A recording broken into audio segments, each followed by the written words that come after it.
Iya, angkanya harusnya benar sih. Benarnya itu berapa kok? Yang 17 juta ya harusnya ya. Iya. Ini kalau coba aku cancel, aku submit ulang nggak apa ya? Iya boleh boleh. Aku coba cancel, aku submit ulang.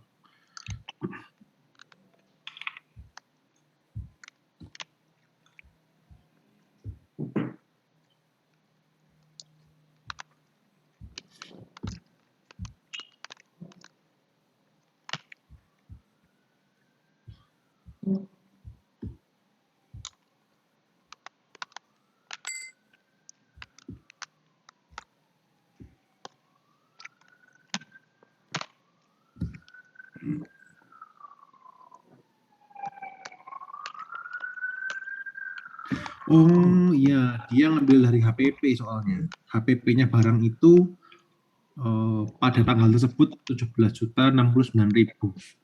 Nah, kalau memang dia ngambil HPP pada tanggal itu ya Bu, kenapa pada saat aku create itu jurnalnya itu udah benar persediaan pada stok receipt but not bill dengan nominal 17 juta. Tapi kemarin karena ada yang kayak waktu saya kan ada bikin retur, tapi bukan ini, ada lagi yang memang saya buat hari kemarin. Terus saya cek jurnalnya itu aneh gitu karena ada selisih yang lari ke HPP. Kemudian saya iseng-iseng coba cek retur saya semuanya. Terus ini yang ada kayak gini berubah gitu. Harusnya Ini kan harusnya berubahnya kan begini. HPP.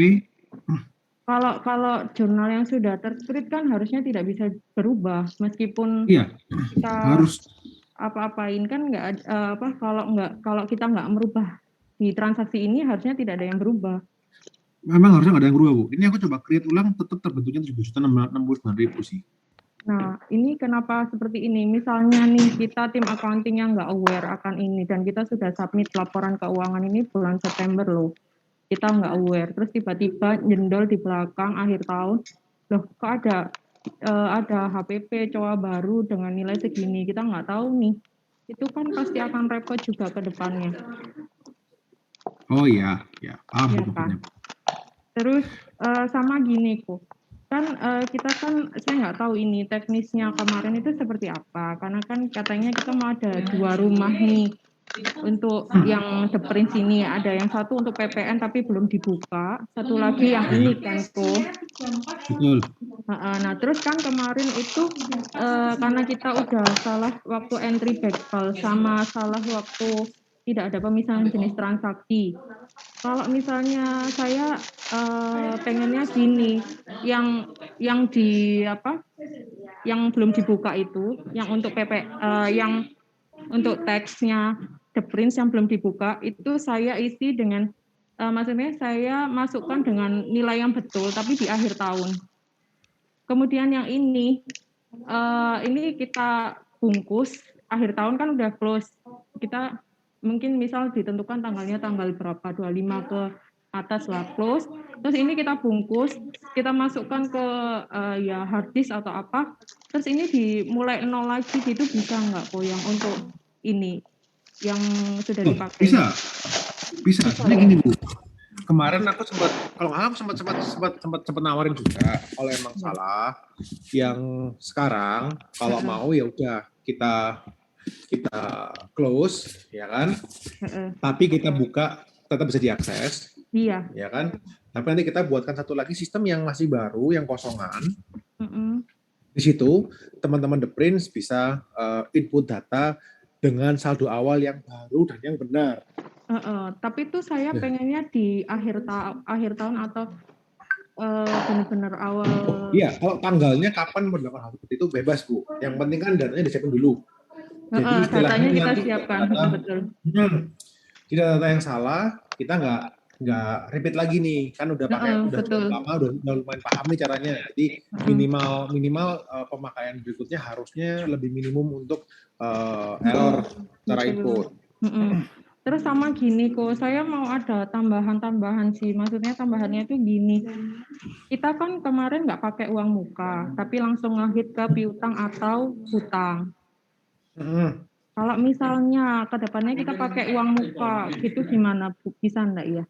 Tuh, sebetulnya gini Bu, pakai uang muka itu bisa, tapi kalau di sistemnya kita, kenapa kita pakai piutang? Itu karena kalau kita pakai piutang, waktu kita terima down payment, piutangnya minus. Waktu kita buat invoice, piutangnya langsung menolkan. Ya, itu mudah inputnya. Tapi kalau kita pakai jurnal uang muka, akun yang berbeda, maka implikasinya adalah waktu mau ngelunasin, ibu harus buat jurnal entry uang muka versus piutang. Oh, nggak bisa langsung kayak misalnya gini nih. Kan dia beda Ada jurnal Bu soalnya. Karena dia beda kepala. Nah, dia beda akun. Karena dia beda akun, makanya kita harus menyilangkan. Itu yang membuat kenapa kok kalau misalnya gini. Piutang. Enggak, kalau misalnya gini, kita kan ada SO nih 100 juta, kemudian kita ada payment DP dari customer. Di payment itu kan kita pilih uang muka penjualan. Terus pada saat SI kita tarik payment itu. Jadi kayak ada masukin yang uang muka penjualan itu ke SI, nggak bisa ya? Nah, saat ini itu terjadi apabila kita menggunakan jurnal piutang. Tapi kalau kita menggunakan jurnal uang muka nggak bisa. Yang sekarang ya. Ya, mungkin kalau mau ya nanti kita kembangkan dulu sistemnya, tambahin fitur. Tapi secara menurut saya sih pakai piutang pun nggak terlalu masalah karena nanti di laporan kita punya piutang tetap Ibu bisa lihat berapa DP yang dimiliki oleh customer tersebut. Iya, oke. Oke, itu nanti kita saya perdalam lagi ya Pak ya yang uang muka. Kalau intinya gini kok, sorry motong. Aku tuh kepingin juga nge-track misalnya setiap saat itu, ini kan juga berlaku sama pembelian kan, pembelian. Jadi aku sisa hutang kayak gitu ke supplier apa setiap saat itu berapa nih, nggak ada uang muka ya apa? Maksudnya sisa tak lihat lah itu. Yang uang muka Bisa Bu. sama secara total, jadi nggak perintil satu-satu kayak gitu. Bisa Bu, bisa. Karena gini, di laporan kita punya account receivable, aku bisa lihat kan yang ada paid amount-nya, tapi nggak ada invoice amount-nya. Kemudian tinggal ku filter aja yang paid amount-nya lebih besar daripada 0, dia akan munculkan semua DP. Ntar di bagian bawah ada totalnya berapa.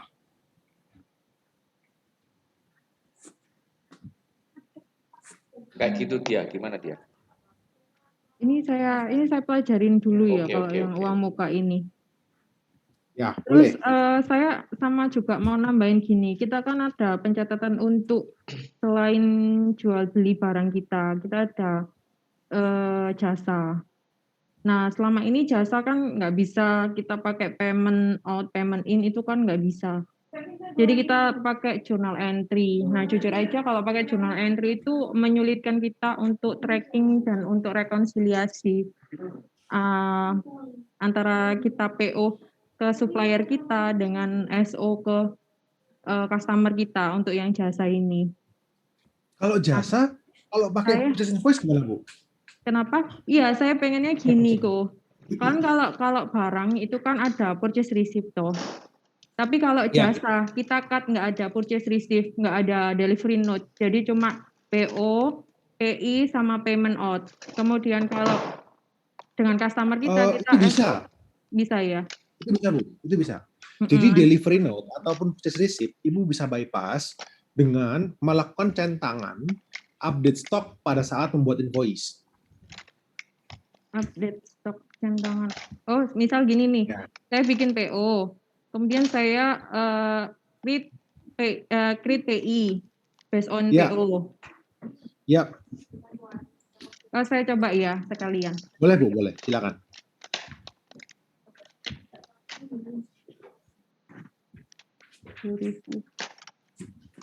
Misal ini ada PI ini.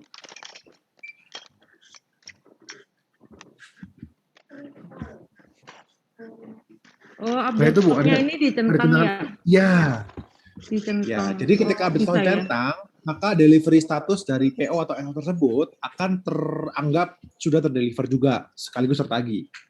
Oh, kalau untuk PO-nya sendiri kan PO-nya kita sebenarnya nggak ada barangnya, cuman nama jasanya aja. Apakah kita harus create item padahal dia bukan barang?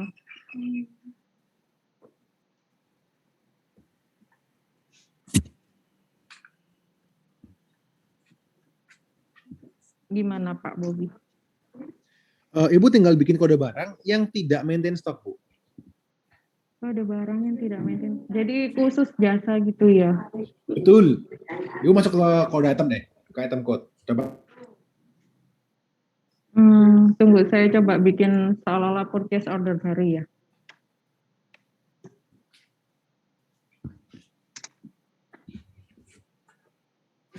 Ke master item, Bu. Ya. Nggak bisa ya? Master item, Bu. Master item. Master item. Item. Ya, item. Nah, item list. Item list, ya. Ibu create baru kode barangnya. Ibu nggak punya akses. Iya, nggak punya akses. Sorry, kalau gitu aku yang share screen ya, Bu. Baik. Share dulu, Bu.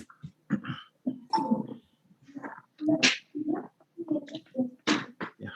Jadi, pembedanya antara kode barang yang kita maintain stoknya dengan tidak, itu hanya centangan ini, Bu. Oh, iya. Karena apabila Ibu buat tidak maintain stok, maka waktu buat delivery atau membuat receipt, dia tidak akan membentuk jurnal. Waktu di invoice, kalau misalnya pembelian, dia akan langsung masuk ke biaya. Biayanya kemana? Itu kita bisa set di item group, atau kita bisa set di sini.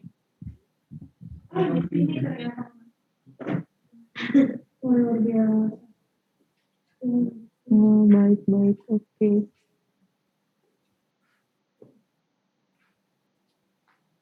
Oke, kau udah paham.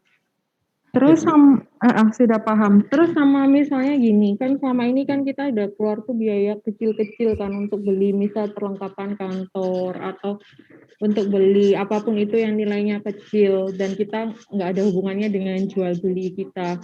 Itu kan selama ini kita pakainya journal entry. Harapan saya ke depannya itu bisa pakai payment out sih.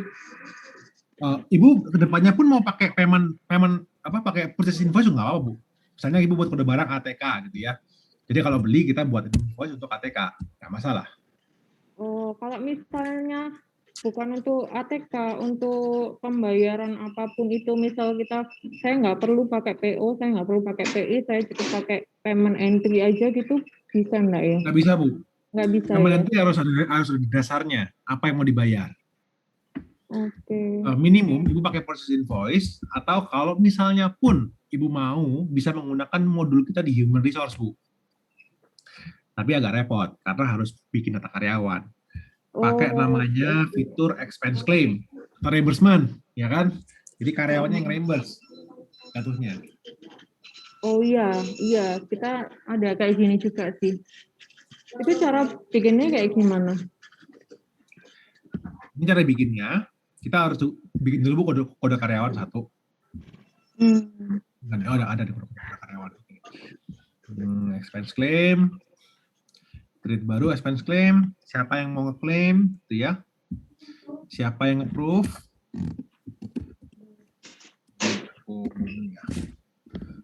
Buat contoh aja ya. Tanggal pengeluarannya kapan, jenis biayanya apa, ya. Ini bisa kita ganti sih. Ada masternya di sini, termasuk kita harus define.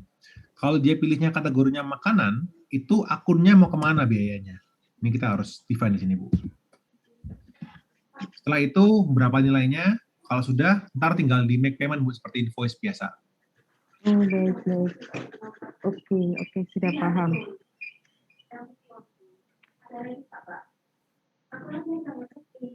Tapi dia harus punya status ini, Bu. Approve. Gitu. Nanti ada user yang approve-in. Nah. Iya. Oke, cool. Terima kasih. Berarti ini kita bisa ya, misal kita buka yang baru, yang maksudnya PT The Prince yang belum dibuka itu besok kita buka, terus yang ini dibungkus baru lagi gitu bisa ya. Bisa, boleh, boleh, Terus boleh. kita untuk saldo beginning balance-nya kalau minta tolong untuk dimasukkan bisa enggak ya? Soalnya kan kalau kita yang masukkan, saya takutnya nggak bisa. Maksudnya nggak bisanya itu Nah, gini. gini Bu, gini, kita perlu rekapannya dari Ibu. Iya, saya buatkan Nanti rekapannya. kita yang import nggak apa-apa. Iya gitu. Cuman saya mintanya itu apa? Kita ada sesi trial dulu. Untuk yang di mana itu namanya yang belum dibuka itu. Maksud saya, kita kan ada beberapa case untuk jual beli. Heeh. Nah, saya tuh pengennya trial dulu di situ. Misal kita ada case ini nih, untuk menghadapinya kita, untuk menyelesaikannya, saya pengen caranya kayak gini. Sistemnya bisa nggak? Kalau misalnya sistemnya nggak bisa, kita coba alternatif lain. Terus sistemnya Sebetulnya kan bisa, misalnya gitu. secara sistem sama, Bu. Iya, cuman kan kalau di sini kan saya nggak berani coba, takutnya nanti, Oh ya, iya boleh. kan? Nanti tak buatkan satu sistem yang kosongan buat Mm-mm. Ibu bisa coba-coba gitu ya. Betul gitu. Kalau kalau saya coba di sini saya agak worry juga. Takut saya yang kelewatan nge-cancel apa yang saya coba gitu kan kok. Oke, nanti tak Iya. kasih akses ke ini aja, developer Mm-mm, server ya. mm-mm, mm-mm. Jadi saya matengin angkanya dulu, kemudian saya matengin sistemnya, saya cocokin dengan transaksi kita yang biasanya terjadi, baru kemudian nanti saya kasihkan ke Bobby beginning balance-nya untuk dibantu masukin entry datanya. Kemudian saya Ya. harapkan nanti pada saat entry beginning balance, terutama yang terkait dengan stok, itu jangan supaya nggak kayak yang ini Ini trade sih Bu, journal. kita setelah ngimport pasti kita infoin ke Ibu atau ke tim Betul. Depin untuk Mm-mm. verifikasi. Iya, Jadi kalau kalau tim Depin sudah verified, ya kita iya. anggap sudah benar. Oke, oke kalau gitu Gitu. udah. Terus sama ini sih apa? Ini kan saya pengen nge-close dulu laporan keuangan saya yang tahun 2021. Ini masih saya meetingkan dengan tim, kita bisanya close-nya tanggal berapa.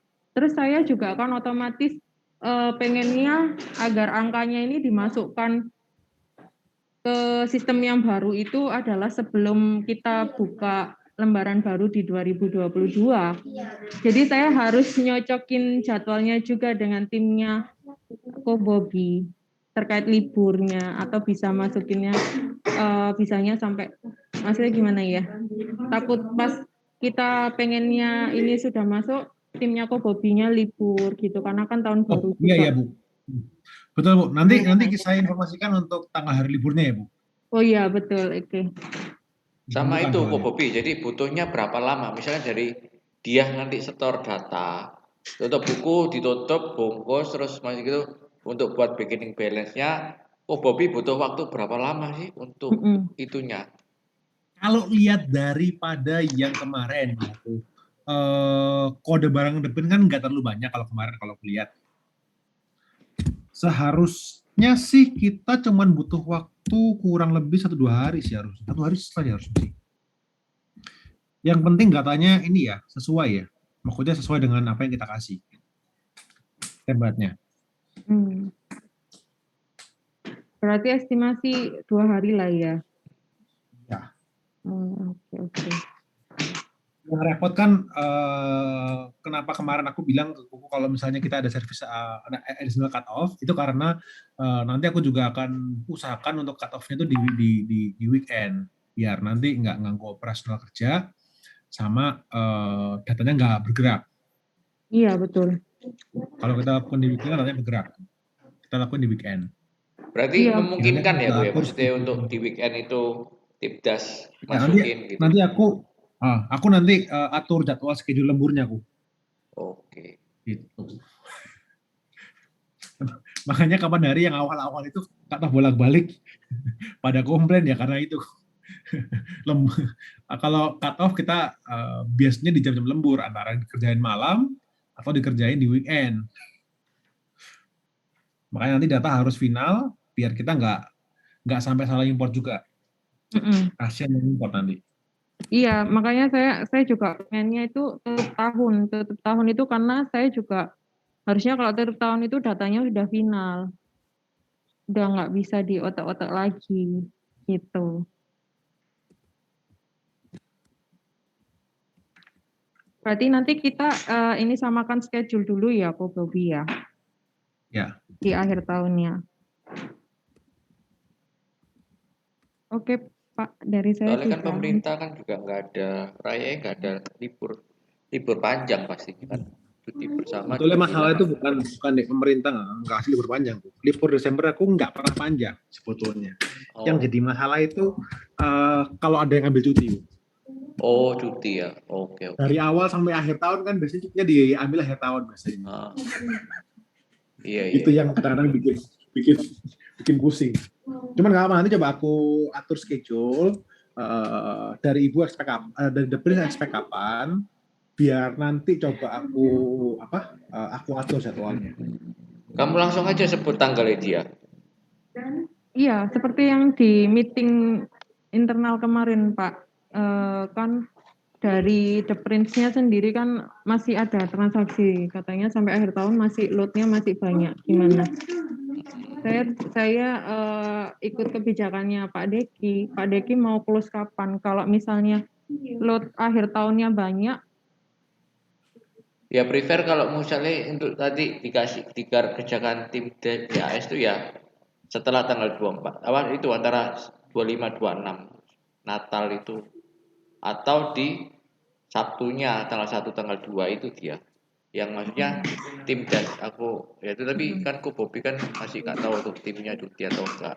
Iya, kalau 1-2 agak susah sih tuh. Itu Oh, bener-bener merah tahun barunya. Cuman amane gini, kan dari tempatnya Bu Dia juga perlu melakukan rekapitulasi data kan, apakah sudah benar atau belum. Kalau aku mau closing pada tanggal 31, harusnya Bu Dia butuh waktu beberapa hari untuk konfirmasi data sama siapin Excel-nya. Kemungkinan besar sih tanggal 8, tanggal 9 kalau kita mau lakukan cut off. 8, 9 apa ini Bu? Januari. Januari. Ya, karena kan data tanggal 31 Desember, pasti Bu Dia perlu waktu buat ngerapihin kan. Saya Let's sih say deh, pengennya Bu Dia gini, dari dari perusahaan kita itu cut off-nya itu misalnya oke tanggal 28 misal kita tutup, saya ada waktu spare 29 30 untuk siapin data gitu. Soalnya kalau awal tahun kita molor naikin ke sistem itu tanggal 8 tanggal 9 terus transaksi kita tanggal 1 dan 7-nya gimana? ya jemput tulang. Gini Bu, kalau misalnya Ibu tutup terakhir tanggal 28, ya kalau mau dikebut, Ibu harus kasih tanggal 30 ke kita, jangan malam, harus siang-siang, biar nanti tanggal 30-nya coba tak suruh lembur untuk ngimport sampai tanggal 31. Oke, gimana Pak? Karena tanggal 1 itu paling susah biasanya. Ya gitu nggak apa-apa. Ya kan, jadi kita ada waktu 3 hari, kita bagi 2 lah Bu, Ibu setengah, saya Ya, setengah. iya. Ya, oke. Boleh boleh boleh boleh. Jadi kita cut off tanggal 28 ya, Pak. Iya 28. Oke, oke. Terima kasih ya, Ko Terus Bobi. itu yang stok PPN dan non PPN gimana dia? Udah clear belum? Nah, iya. Itu nanti gini aja, kan ini kan sistem yang lama kan dibungkus ya, Pak.